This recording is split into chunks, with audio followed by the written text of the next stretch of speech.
परमात्मने नमः।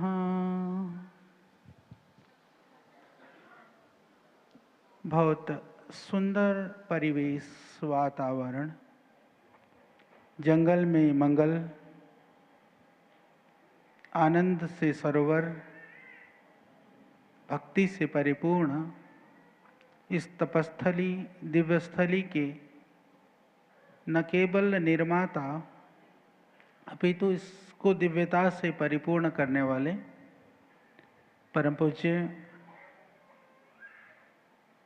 संत परंपरा के अग्रणी, जिनके हृदय में सनातन गौ माता और भगवान श्री राम विराजते हैं, ऐसे हमारे पूज्य मुरलीधर जी महाराज, और मेरे साथ में जो आध्यात्मिक प्रताप से भी परिपूर्ण हैं, राजनीतिक तेज और ओज के साथ जो लगे हुए हैं, ऐसे पूज्य स्वामी प्रतापपुरी जी महाराज, और सम्मुख हमारी पूज्य बहन जी हैं, मीना जी तो बैठी हैं, साथ में जो भक्त जगत हैं। अभी कुलरिया परिवार की बात कर रहे थे, मैं सोच रहा था कल, मैंने कहा कोई भी क्यों नहीं दिख रहा, तो सोचते ही प्रकट हो गए धर्म भाई। और सिग्नेचर ग्रुप, पूरा ही ग्रुप है, तो सच में ही ग्रुप का ग्रुप यहाँ पर है, यानी दादा से लेके पोते तक, ये अच्छी बात है। और वर पक्ष और वधु पक्ष वाले भी हैं दोनों। कल बोले हम तो उनके ससुर साहब हैं, मैंने कहा सारे सबकी गति यहीं से अच्छी होगी। तो आप सब और सभी जितने भी सनातन के प्रति, मानस के प्रति, भगवान श्री राम के प्रति अपने निष्ठा और भावना रखने वाले सभी हमारे भाई बहन, पूज्य मातृशक्ति और सभी मानस परिवार के जो सदस्यगण हैं या जो भक्तगण हैं, आप सबको हमारी आज विवाह पंचमी, ऑफिशियली आज दिन है, फिर आज और कल तिथि थी, आज विवाह भी होना है। यद्यपि आज सांसारिक बहुत सारे लोग भी इसलिए विवाह में बंधते हैं, बंधने वाले, उनको लगता है कि हमारी जोड़ी भी भगवान राम की और सीता जी की जैसे बन जाए।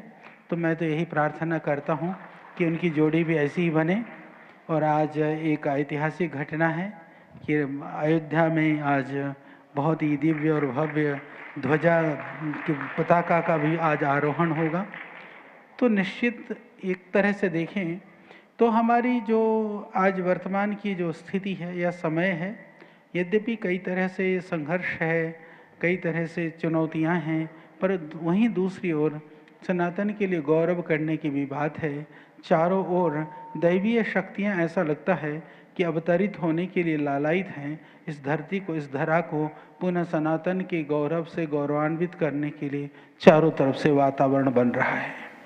तो इस सनातनमय वातावरण के सृजन में हम क्या अपनी भूमिका निभा सकते हैं, क्या हमारी सहभागिता हो सकती है, किस रूप में हम निमित्त बन सकते हैं। जैसा भी पूज्य महाराज जी कथा करते करते सुना रहे थे कि भगवान ने जिसको जिस कार्य के लिए निमित्त बनाया है, उस कार्य को यदि हम सही ढंग से करें तो लक्ष्य तो एक ही है, सब लोग हम वहाँ पहुँच सकते हैं जहाँ हमें पहुँचना है।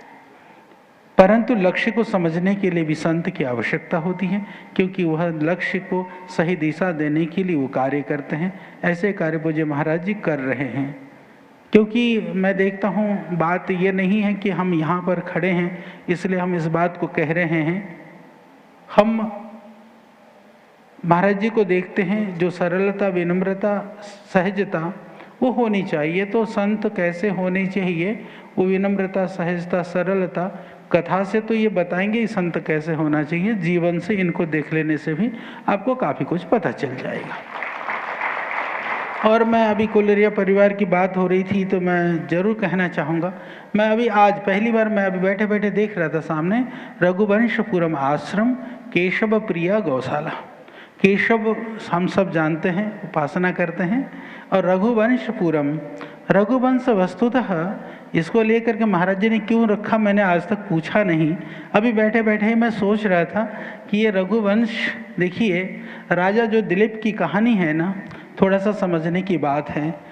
राजा दिलीप क्योंकि इक्ष्वाकु वंश के मनु से लेकर के जो इक्ष्वाकु वंश है, उस वंश के कहते हैं बहुत बड़े प्रतापी राजा थे। उन्होंने बहुत सारे वो विद्वान थे, प्रतापी थे, विविध तरह के सेवा कार्यों में जो सनातन की परंपराएं हैं उनके निर्वहन में कहते हैं बहुत अग्रणी थे, बहुत अच्छे थे। तो सब कुछ करते हुए भी वह उनके यहाँ कोई संतान नहीं था। संतान नहीं था तो स्वाभाविक है, गृहस्थ आश्रम में संतान नहीं होता है तो थोड़ी उन गृहस्थियों को एक पीड़ा सी होती है कि कोई काश कोई संतान हो। तो इस तरह से परेशान हो करके उन्होंने कई तरह से सोचा कि मुझे क्या करना चाहिए। कभी उन्होंने सोचा कि मैं बहुत तप करूं, यज्ञ करूं, साधना करूं, क्या करूं। जब आदमी किम कर्तव्य विमूढ़ होता है तो सही माने में जो सच्चा गुरु होता है ना, तो यदि गुरु सही हो तो वो याद आता है। तो दिलीप जी को याद आया कि मुझे अपने गुरु वशिष्ठ जी के पास जाना चाहिए। प्रार्थना करने के लिए वशिष्ठ जी के पास गए कि गुरुदेव मैं क्या करूं, मेरे पास इतना राजपाट है, इतना साम्राज्य है, इस साम्राज्य को, इस संसार को आगे कौन बढ़ाएगा। तो वशिष्ठ जी ने थोड़ा सा ध्यान किया, चिंतन किया, सोचा। उसके बाद उनको दिखाई दिया दिलीप तुमसे एक बड़ा अपराध हुआ है, कहीं कोई इस तरह के तुमसे पाप हुआ है। उन्होंने कहा गुरुदेव पाप, मैंने तो ज्ञात में कुछ पाप किया नहीं, मुझे बता दो मेरे से क्या गलती हुई। कहे तुम जब देवों, क्योंकि वो इतने प्रतापी राजा थे, वो न केवल मानवता के लिए अपितु देवों के लिए भी वो काम किया करते थे। यानी एक तरह से वो देवताओं का काम, तो देवता लोग जैसे ना जो सेठ लोग हैं ना, देवता ही हैं, खा पिया मौज करे और ज़्यादा ताकत के लिए दूसरों को ढूंढे, कुछ ऐसा ही। तो उनको लगा दिया, तो जा कर के उनसे युद्ध कर करके बचा करके आ रहे थे। तो आते समय जो है जो गौ माताएं विश्राम कर रही थी कहीं पर, बहुत सारी गोवंश गौ माताएं थी। ऐसा कहते हैं कि वहाँ दिलीप क्योंकि जल्दी में थे जानबूझ करके तो नहीं था, ऐसा कहा जाता है कि अज्ञानता से नहीं या लापरवाही से वहाँ पर उन्होंने इग्नोर किया थोड़े बहुत उनके सैनिकों से। हो सकता है गौ माता को चोट लगा हो सकता है इग्नोर हुआ हो। तो कहते हैं कि कामधेनु भी उसमें बैठी हुई थी गौ माता। तो वशिष्ठ जी ने कहा कि गौ माता की तुमसे वहाँ पर तुमने कामधेनु को एक तरह से तुमसे एक इग्नोरेंस हुआ, वहाँ तुमने कहीं ध्यान नहीं दिया, तो ये तो उसकी वजह से तुम्हारे साथ संतति नहीं हुआ। कहानी बात समझने के लिए भी होती है, यथार्थता भी होती है। तो मैं बैठ कर के गुलेरिया भाई धर्म यहाँ बैठा हुआ है, ये पूरा परिवार आज खानदान यदि उन्नत शिखर में है तो पूज्य पिताजी जो संतराम, जो हमारे पद्मराम जी जो थे, उनका तप तो है। इस परिवार ने गोवंश की काफ़ी सेवा करी है और ये है रघुवंशपुरम में। तो मैं दिलीप की कहानी याद करते करते मैं सोच रहा था कि तुम्हारे प्रताप का भी रहस्य वो दिलीप की तरह से वो गाय की जड़ में, इसलिए उसको मत भूलना कभी भी। तो उसके बाद में क्या हुआ कि दिलीप ने कहा गुरुदेव मैं क्या करूं। वशिष्ठ जी ने कहा कि ऐसा करो, मेरे घर में ये बंधी है ना, इसको ले जाओ खोल करके। गाय खोल करके दे दी, कहा यह वही कामधेनु की बच्ची है, नंदिनी है, इसको ले करके जाओ, इसकी सेवा करो। क्या करना है? उन्होंने कहा जा करके जो ये जहाँ बैठे उठे तुमको बस इसका ख्याल रखना है। इस बात को मुझे कई बार आज वो बात याद आ रही थी। हमारे पूज्य गुरुदेव जिनसे हमने व्याकरण आदि शास्त्र पढ़े, गुरुकुल कालवा के आचार्य बलदेव जी थे। वो गौ के बहुत परम भक्त थे। भरी सर्दी में भी गुरुकुल से गौशाला का रास्ता कम से कम 6-7 किलोमीटर होता था, नंगे पांव जाते थे। जबकि हरियाणा में पाला पड़ता, राजस्थान में भी सुबह वो नंगे पांव जाते थे, उनके पैर अकड़ जाते थे। हम कहते थे गुरुदेव कुछ तो पहनो, वो कहते थे नहीं मैं गौ के लिए जाता हूँ तो मैं ऐसे ही जाऊँगा।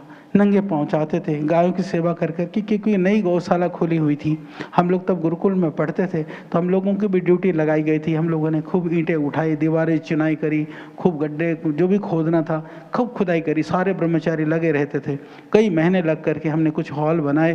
तो आसपास की जो गाय जो छोड़ देते थे लोग, उन गायों की हम लोग सेवा करते थे। तो मैं पूज्य गुरुदेव जी को देखता था तो बोलते समय बहुत मतलब आज मुझे वो दृश्य याद आ रहा था, यहाँ बैठे बैठे वो स्मरण हो रहा था कि वो बैठ के कहते थे कि गौ की सेवा किया करो। तो कोई पूछता था कि आचार्य जी गौ सेवा करने से क्या होगा? बोले राजा दिलीप पागल नहीं था। बोले गौ सेवा करने से क्या होगा? गौ सेवा करो तो पता चले। उनका उत्तर ये होता था कि गौ सेवा करने से क्या होगा। वो कहते थे गौ सेवा करने से क्या होगा, गौ सेवा करो तो तुमको पता चलेगा। ये कहने की बात नहीं है, ये करने की बात है। तो कहते राजा दिलीप वो इस बात को बहुत सुनाते थे आचार्य जी कि दिलीप जी नंदिनी की ऐसी सेवा करते थे, वो चलती थी तो वो चलते थे, वो बैठती थी तो ही वो बैठते थे। और वह जब बछड़े को कहते, बछड़िया को जब दूध देती थी गाय, तो उसके बाद बचा हुआ झाग पीते थे, दूध भी नहीं पीते थे। यानी वर्षों तक उस नंदिनी के पीछे लग लग करके उसने अपने राजपाट सब छोड़ करके, यानी राजपाट छोड़ने का अर्थ ये है कि प्राथमिकता, प्रायोरिटी। कई बार क्या होता है कि हम लोग बहुत सारे काम को शुरू तो कर देते हैं और हमारा फ्रंट जो फेस होता है ना, जो हम फ्रंट एंड में जो हम जिस रूप में दिखाई देते हैं, जिस मुखड़ों में दिखाई देते होते हैं, कई बार हमारा मुखड़ा पिछड़ा दूसरा होता है, पर उसको हमको मुखौड़े के रूप में नहीं, वो सच में भाव के रूप में, अंतर हृदय की एक संवेदना के रूप में अपने हृदय के साथ, हृदय के तार से उसको जोड़ो। जब हम कोई इस तरह की सेवा का कार्य हो, सत्संग, कभी कभी क्या होता है बिजनेस में तो जुड़ना इसलिए ज़रूरी है क्योंकि उससे रोजी रोटी चलती है, तो वहाँ एक आभासी दुनिया, कृत्रिम एक आर्टिफिशियल रूप बनाने से काम नहीं चलता है। कभी धर्म कर्म और आध्यात्म में भी असली कर करके, यदि आरती घुमा रहे हो तो भी असली बन जाओ, और गाँव की हाथ फेर रहे तो इसलिए नहीं कि अच्छा फोटो आएगा, इसलिए क्योंकि उससे मेरी हृदय की शुद्धि होगी। कभी कभी लोकाचार के लिए हम बहुत कुछ निर्वहन करते हैं, वही लोकाचार को अंतर की शक्ति को जागरण का साधन बना लें तो बहुत कुछ हो सकता है। तो दिलीप राजा जो है वह गाय की सेवा में निरत लगे हुए थे, अनवरत चल रहे थे। वर्षों बीत गए, लगे हैं कुछ नहीं दिख रहा, तो उनको विश्वास था, क्योंकि गुरु का जो वचन होता है वो तो महाराज जी बहुत सारे प्रसंग सुनाएंगे।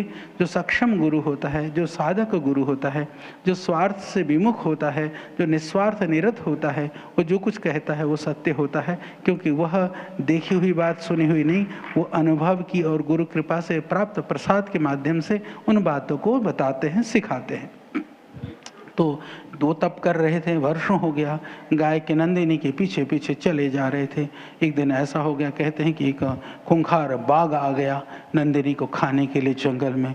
जब बाघ सामने आया तो उन्होंने उससे बहुत छुड़ाने का प्रयास किया। उस समय पर उनके पास हथियार नहीं थे, निहत्थे थे। उनको लगा कि मैं अभी हथियार में नहीं है, कुछ नहीं है, क्या करूं। सडनली जब हमारे पास हम दीनहीन हो जाते हैं ना, जब साधन नहीं होता है, तब अपने से बलशाली याद आता है, तब भगवान याद आता है। हथियार होता तो शायद भगवान याद ना आता। यानी जब हमारे पास भौतिकी संसाधन होते हैं ना, तब हम पहले उन साधनों के प्रयोग से सुख की खोज करते हैं। जब साधन समाप्त हो जाते हैं तो फिर हमको सिर्फ भगवान दिखाई देता है। साधन तो खत्म हो गया, अब क्या लगाओगे, तो एक ही लगता है कि कोई तो है जो गुरुओं ने बताया था, संतों ने बताया था, हमारी संस्कृति और हमारी परंपरा ने बताया था कि सबसे बड़ा, सबसे महान, सबका रक्षक, सबका पालक पोषक ध्यान करता तो ईश्वर है, परमात्मा है। तो हम फिर उसको याद करने लगते हैं। तो उनको भी भगवान याद आया, बैठ कर के कहा, हे प्रभु किसी तरह से इनको शांत कर दो और इसको शांत कर दो, व्याघ्र को शांत कर दो, ये मेरी नंदिनी को न खाए। तो कहते हैं ऐसी आवाज़ आई कि बोले नंदिनी तो बच जाएगी, क्या तू अपने आप को सौंप देगा। उसने कहा मुझे खा लो, मैं अपने आप को नंदिनी के बदले में देने को तैयार हूँ, पर नंदिनी को कुछ मत करना। उन्होंने कहा नंदिनी की क्या बात है। ऐसा कहते हैं कि ऐसी आकाशवाणी हुई या जो भी शब्द हुआ कि तुम हजारों, बोले मैं गुरु जी को क्या कहूँगा जा करके। यहाँ भी एक विचारने की बात है कि गुरु की आज्ञा का पालन कितना शिद्दत के साथ, कितनी दृढ़ता के साथ, कितने एफर्ट लगा करके वो व्यक्ति करने को तैयार। उन्होंने कहा तुम तो राजा हो, तुम्हारे पास तो हजारों गाय हैं, तुम कई भी गाय ले जाकर दे देना गुरु जी को। नंदिनी की क्या बात है, नंदिनी जैसी तो हजारे। आजकल का कोई होता तो कहता हाँ क्या, एक खा गई तो खा गई, बहुत सारी गौशाला में गुरु जी को एक के बदले 100 ले जाकर दे दूंगा। बोले नहीं, गुरु आज्ञा था तो वहाँ पर आज्ञा सर्वोपरि होता है। साधन, क्योंकि कभी कभी क्या होता है हम अपने कंफर्ट के लिए विकल्प की तलाश करते होते हैं। हम आज्ञा में भी अपने अनुसार अर्थ लगाते हैं, अर्थ कठोर वाला नहीं लगाते, हम सरल वाला लगाते हैं कि गुरु जी ने कहा कि आज व्रत करना है, आज उपवास करनी है। देखो मैं तो आयुर्वेद का विद्यार्थी हूँ, इसलिए ये बात जरूर बीच में कहूँगा।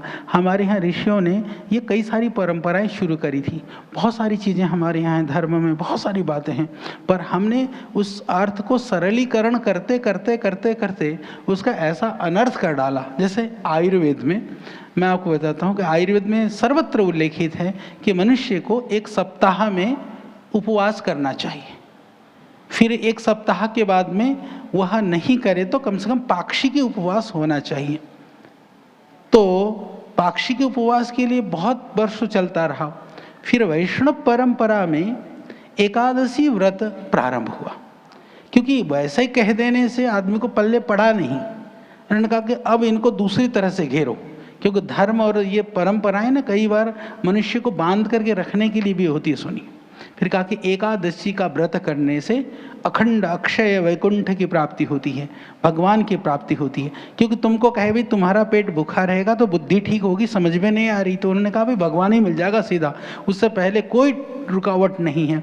तो आदमियों ने सोचा कि शायद कुछ तो होता होगा, तो हमने फिर एकादशी आदि व्रत थोड़े बहुत शुरू करे।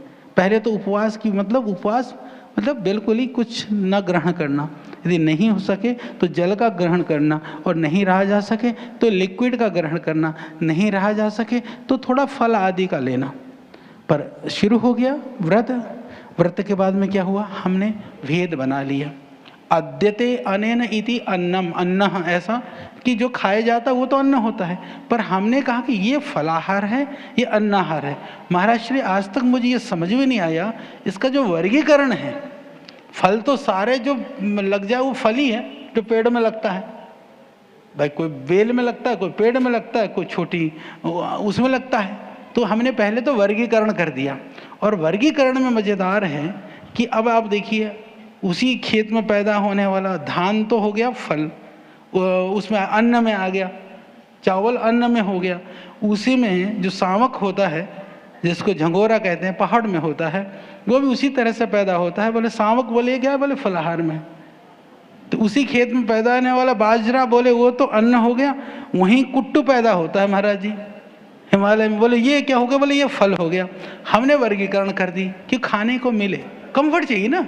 गुरुजी ने कहा एकादशी करने से तो भगवान मिलेगा, पुण्य मिलेगा, वैकुंठ का वास मिलेगा।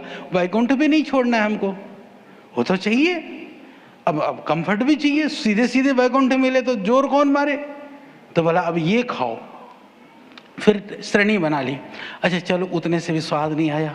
फिर बोले इसको तलना, तो घी तो तेल तो फलाहार में ही है, तलो इसको जैसे बनता है।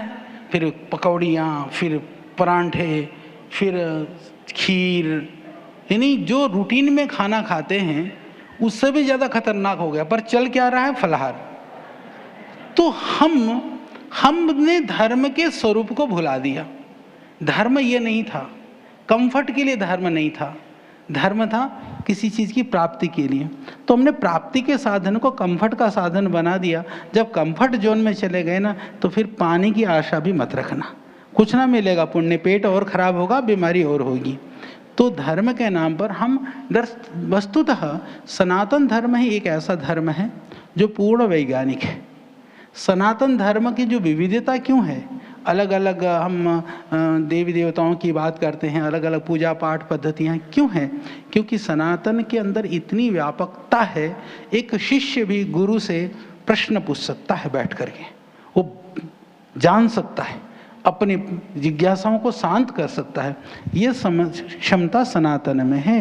बाकी अन्य धर्मों में तो जो कह दिया गया है उसी का ही अक्षरशः पालन करना होता है, इसलिए वहाँ पर वो विविधताएं नहीं है। यहाँ तो हम अद्वैत, वेदांत, द्वैत, त्रैत, फिर विशिष्टाद्वैत, बहुत सारे हमारे दर्शन हैं, बहुत सारी हमारी परंपराएं हैं, हम उसको नहीं समझ पाते हैं। कभी कभी तो हमको ये विविधता के लिए लोग कह देते हैं कि हिंदुओं में, सनातन में एकता नहीं है। एकता का अर्थ विविधता होना, एकता का अभाव नहीं है। वो विविधता के अंदर भी एकता है, क्योंकि हमारे पास जो बौद्धिक सामर्थ्य है, हम उन सामर्थ्य से उस ईश्वर को अपने जो भी जितना सामर्थ्यशाली उसको समझ सके, ये समझाने की परंपरा हमारे धर्म में है, अन्यत्र कहीं पर भी नहीं है। तो मैं आपको बता रहा था उपवास की बात। उपवास के बाद में ये तो था कि अंदर से, क्योंकि अन्न की बात हमारे यहाँ आयुर्वेद की दृष्टि से आज बहुत रिसर्च हो रहा है, अलग अलग तरह के रिसर्च हो रहे हैं कि एक दिन भूखा रहने वाला रिसर्च भी हो रहा है, कुछ 10-10 घंटे में खाने वाला भी रिसर्च कर रहे हैं, कुछ थोड़ा थोड़ा खाने वाला भी कर रहे हैं। पर सर्वोत्तम यह है कि 7 दिन में 1 दिन खाना मत खाओ, पानी पियो, गर्म पानी पियो, जैसे ना रहा जाए जूस पियो, तो उससे आप ये देखोगे कि आपका जो शरीर का शोधन हो जाएगा। शरीर डिटॉक्स हो जाने से जो शरीर के विजातीय तत्व हैं वो निकल जाएंगे, क्योंकि रोग का कारण शरीर में विजातीय तत्व का संग्रहण होना ही है। समदोष समग्निश्च समधातु मलक्रिय प्रसन्नात्मा इंद्रिय मनः स्वस्थ इत्तेवि धीयते। तो धातु और मल और हमारी क्रियाएं जब विषम हो जाती हैं तब हमारे रोग प्रादुर्भ होते हैं, उत्पन्न होते हैं, पैदा होते हैं। तो उनको सम कर देना वो रोगों से निवृत्ति का कारण बनता है। तो एक तो उपवास की बात। तो इस तरह से हमें जो गुरुजी ने जो कहा अक्षरशः हमें यही मानना है। तो उन्होंने कहा कि तुम्हारे पास तो बहुत सारी गायें हैं, आज का कोई चेला होता तो जो कहता है कहाँ पचड़े में पड़े, अच्छा गाय दे भी दे दो महाराज जी। अभी आप ही तो सुना रहे थे कल, एक शौक पे एक पुंगनूरू गाय ले आया, महाराज जी को दे रहा। वो कल ही बता रहे थे, मुझे आदमी तो नहीं बताया कौन है, क्षमा करना जो भाई सुन रहा हो तो, क्योंकि मुझे तो महाराज जी ने सुना है। बोले शौक में गाय ले आया, क्योंकि मोदी जी ने गाय ले ली पुंगनूरू लेकर। उन्होंने देखा अच्छा है मोदी जी लेकर आ रहे तो बढ़िया चीज़ होगी, ले आया। भाई ने कुछ दिन रखा, तंग हो लिया उस पुंगनूरू से, कह रहा महाराज जी 2.5 लाख की ले आया था। पहले तो बोला 2.5 लाख में ले जाओ, फिर शायद 1-1.5 लाख बताया, शायद अब तो फ्री में दे रहा हूँ। महाराज जी कुछ दिन बाद तो खर्चा भी देगा वो। तो बात ये है कि वो जो है हाँ खर्चा भी देगा ना, गाय के साथ खर्चा तो गाय तो खाएगी। तो हम जो है भाव में चाव में प्रवृत्त तो हो जाते हैं। प्रवृत्त होने के बाद में थोड़ा ही हम लागू लगे धर्म कर्म के प्रति। एक दिन में मोक्ष में पहुंचने की जल्दी नहीं है, धीरे धीरे पहुंचो। पर जितना आप आध्यात्म की तरफ बढ़ चुके हो ना, वापस मत आओ। मैं हमेशा अपने संतों को ब्रह्मचारियों को भी पूज्य समझे मैं ये शिक्षा देता हूँ। मैं कहता हूँ कि आध्यात्म क्या है? आध्यात्म मतलब वह है अवनति न होना भी उन्नति है। मेरी बात को ध्यान से सुनिए। आध्यात्मिक मार्ग वह मार्ग है जहाँ आज आपके मन की स्थिति है, मन में जितनी पवित्रता है, मन में जितनी शांति है, मन में जितना आनंद है, मन में जितनी प्रसन्नता है, मन में जितनी दया है, मन में जितना धर्म है, यदि इतना भी बना रहे, बैकगर नहीं लगे, वह भी उन्नति है। आगे तो फिर बढ़ना है। यानी हमको यह प्रयास करना है जो भगवान कृष्ण ने कहा था, योगक्षमम वहाम्यहम। सुन लो लाला जी लोगों, मैं भी सोचता हूँ ऐसे ही सेठ लोगों, योगक्षम वहाम्यहम का अर्थ क्या है? योग क्या है? योग हम मिलन को कहते हैं ना, मिलन। तो मिलना क्या है? पर यूं तो परमात्मा आत्मा का मिलन, सबका जिसका भी मिलन, मिलना योग है। और यदि भौतिक की भाषा में कहें तो अप्राप्ति की प्राप्ति योग है। नहीं था वो मिला तो योग हुआ ना। तो ना मिलना का मिलना योग है। तो इसको क्या कहा? योग। अक्षम क्या है? जो मिला हुआ है उसकी रक्षा करना।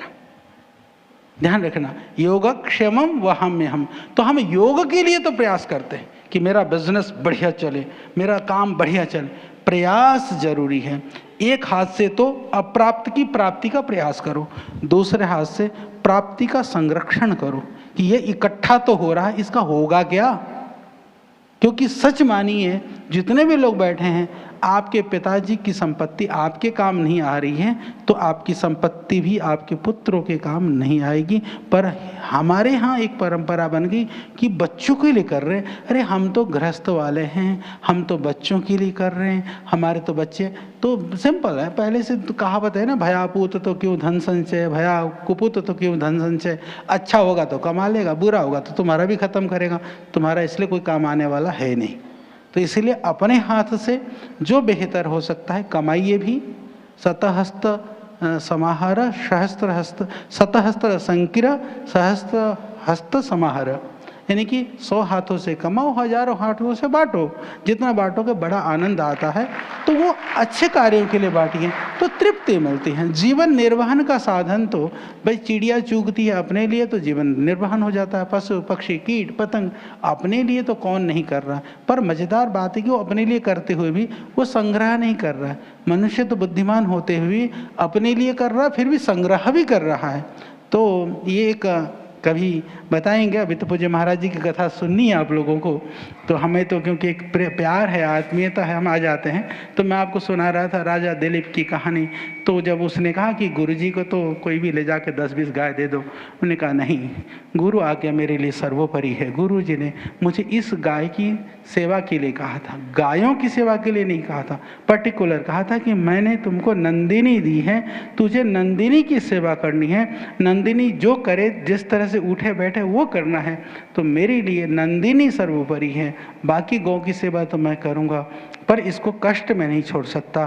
तो आवाज़ आई कि क्या तू नंदिनी की बदले में अपने को देने को तैयार है? तो कहते हैं राजा दिलीप ने अपने आप को आगे कर दिया कि हे वनराज, तुम मुझे खा लो पर नंदिनी को छोड़ दो। जब ऐसा कहते हैं कि तब बहुत जोर की आवाज़ हुई। आवाज़ होने के बाद में नंदिनी ने कहा, राजा ये लीला तो मैंने ही रची थी, तुम अब चले जाओ, तुम्हारी सेवा पूरी हुई। इस तरह से वो नंदी भी अदृश्य हो गई।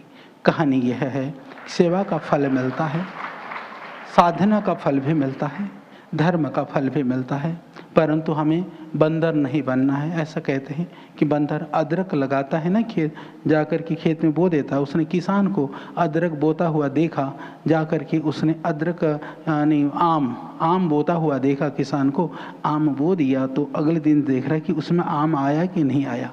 हर रोज़ जा के उसको खोद के देखता था। तो इसलिए हमको धर्म का जो बीज बोने के बाद में उसमें अंकुरित पुष्पित पल्लवित होने में समय लगता है। तो धर्म का बीज बो करके फल के लिए हर रोज़ ना सोचे कल मैं दान करके आया था, आज तो ऐसा हुआ नहीं, अरे हमने गंगा जी भी नहा करके आया था, घर में तो फिर आते अशांति हुई। मैं एक बात कहना चाहता हूँ, धर्म तुमने अब किया, अशांति अब की नहीं है। अशांति जो पहले किया था ना, वर्षों पहले, उसकी अशांति है, वो तो भोगना पड़ेगा, वो दूसरा थोड़ी भोगेगा। और एक चीज़ और भी बता देता हूँ, ये ध्यान रखिएगा। कई बार क्या होता है कि हम सत्संग में जाते हैं, हम आध्यात्मिक चर्चा वार्ता में जाते हैं, हम लोगों के दिमाग में रहता है कि सारे पाप कट गए।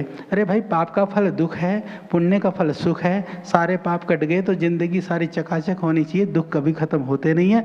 इसीलिए अवश्य में वह भोक्तव्यम कृतम कर्म शुभाशुभम, जो किया है वो भोगना पड़ेगा और आगे के लिए अच्छा हो जाए, इसलिए सत्संग में जाना जरूरी है, नहीं तो अगला भी बुरा होगा।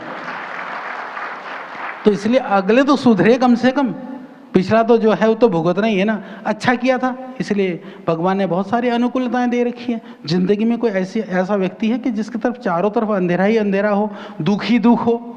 कोई ऐसा नहीं है। कोई ऐसा है कि जो सब बिल्कुल आनंद में हो, कोई कष्ट ही नहीं हो, दुख ना हो। कथा यहाँ सुन रहे, आधा टाइम तो वो बिजनेस व्यापार धंधे पता नहीं क्या हो रहा है, काम कर रहा है नहीं कर रहा, ध्यान घूम रहा है ना। तो जिम्मेदारी है, तो दोनों चलेंगे, ये खट्टर-पट्टर चलता रहेगा। ऐसा कहते हैं कि एक अंग्रेज, महाराज जी अंग्रेजों के ज़माने, स्वामी जी अंग्रेजों के ज़माने की बात है, शायद इधर पहले ना वो रेहट होते थे ना, रेहट वाली कहानी पे वो कहते हैं कि वो घोड़ा अंग्रेज जा रहा था पानी पिलाने के लिए, बहुत उन्हें सुनी होगी, बहुत प्रसिद्ध कहानी है, पर मुझे बहुत अच्छी लगती है इसलिए मैं शॉर्ट में सुनाता हूँ। तो जा रहा था अंग्रेज घोड़े में, तो रेहट बोलते हैं महाराज जी यहाँ पर, रेहट चलता था ना वो, तो वो पानी पिलाने के लिए घोड़ा रुका तो रेहट खट खट करे तो आवाज़ से घोड़ा बीत के, फिर उन्होंने कहा ये खटखट बंद कर, और रेहट बंद हो गया तो पानी आने बंद हो जाए। तो फिर बोला नहीं, ये पानी लिया, फिर पानी करे तो फिर रेहट चला तो खट करे। तो अंग्रेज ने कहा भाई पानी मांगता है पर खटखट नहीं मांगता। तो किसान ने बोला पानी मांगता तो खटखट भी होता। तो दुनिया में कुछ चाहिए तो ये प्रतिकूलताओं के बीच में ही, संघर्ष के बीच में ही तुमको करना है। तुम सोचो कि सारा कुछ अच्छा हो जाएगा, तब करेंगे तो कभी होगा नहीं।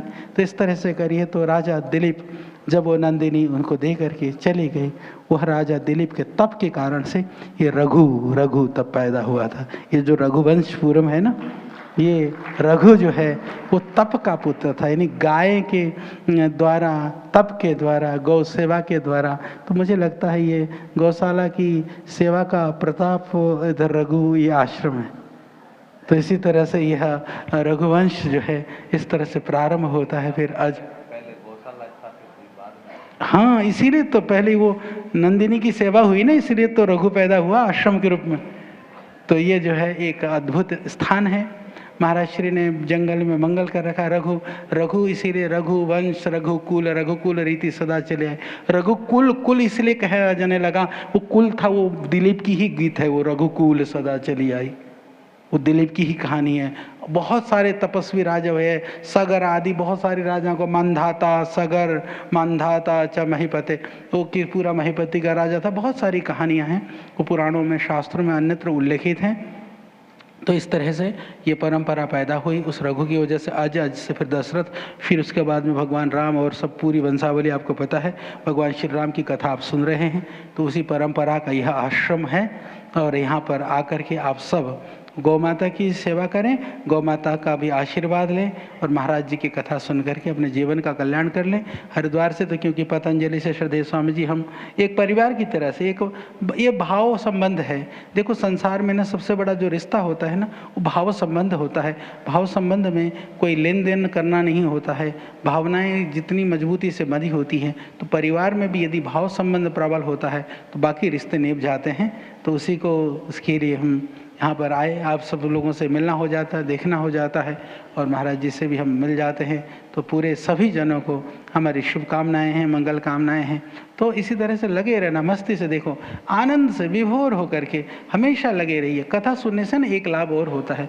कभी कभी क्या होता है, आदमी ना विचलित होता है, किम कर्तव्य विमूढ़ होता है, तो वो अकेला महसूस करता है। जो सनातन सत्संग की परंपराओं में जाता है, या किसी गुरुजनों का, संतों का आश्रम में होता है ना, उसको ये लगता है कि जो मैंने किया है वो मेरे को भोगना पड़ रहा है, पर भगवान और गुरु सत्ता हमेशा मेरे पास है। इसीलिए आगे जो है ना काम करने का साहस होता है। वो प्रतिकूलताओं में भी, संघर्षों में भी वह विचलित नहीं होता है, अविचलित अपने रास्ते पर आगे बढ़ता है। इसलिए सत्संग की, साधना की और आध्यात्मिकता की आवश्यकता होती है। तो आप सबको हमारी बहुत शुभकामनाएं, मंगल कामनाएं। और आज विवाह भी होना है, भगवान का विवाह उत्सव का आप आनंद लीजिएगा। मुझे तो जाना पड़ेगा, बाकी अभी तो मैं हूँ, अभी बैठूंगा, पर शाम को नहीं हो पाऊंगा। तो आप सबको मेरी मंगल कामनाएं, शुभकामनाएं, बहुत बहुत प्रणाम।